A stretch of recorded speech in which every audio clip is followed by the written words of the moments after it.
dan dole ne mu rika faɗan abin da yake hadda mu kanmu a zamanin mu.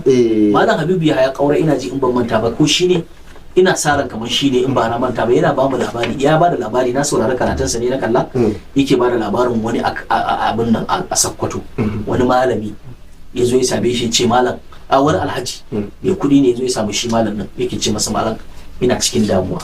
Me damuwa? Ya ce ina bin mutane ba su suka sun isi biya ne. Ya ce ina bin mutane bashi sun kai wajen miliyan 70 da wani abu. Bashi yake bi, to kuma rashin biyan bashin sai abin ya sa mai damuwa. Ya za a yi kaza, ka san shi duk mai wadata shi ma yana son wadata, ya san arzikin sai ya dawo. Kawai malam sai ya ce masa kawai ka ce ka yafe musu. Bayan yana neman haƙƙin shi, kwarai da gaske, a ce kuma ya yafe. wallahi haka ya ce masa kai tsaye, ya ce na ce ka ce mai ka ce ka yafe. Ya ce kai malam biliyan fa 70 da wani abu. Ya ce kwarai da gaske na ji abin da ka ce. Ya ce ai ka yafe dan Allah, Allah zai baka mafita.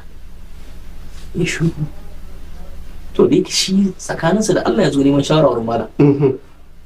Wallahi tallahi malam sai ya ce masa malam na yafe musu. La hawla wala kai quwwata tsaye illa kawai ya ce billah. ya yafe. Ya ce wallahi mun rabu da shi, ya ce sun rabu duka bai fi kwana 2 ba.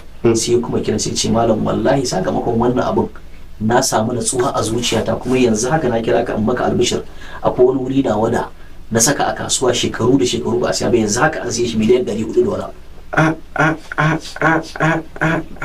Ka ji iko Allah. Kaga man taraka shay'an lillah awadahu Allahu khairan minhu, ya shigo a nan gurin. So misali ne kaga judi ne yayi da dukiyarsa, yace ya bari.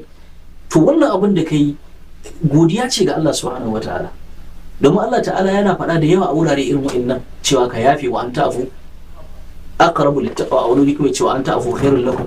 An gane wannan ko tunda nan a shigo mas'ala ce ta bashi shi ma, wato wanda ake biya bashi ya zamanto kai ko da ma baka yafe ba ka jinkirta masa har zuwa ya samu. An fahimci wannan ko fa in kana zu usratin fa naziratun ila maisara. An fahimta da sauran dai abubuwan da za su iya shigo to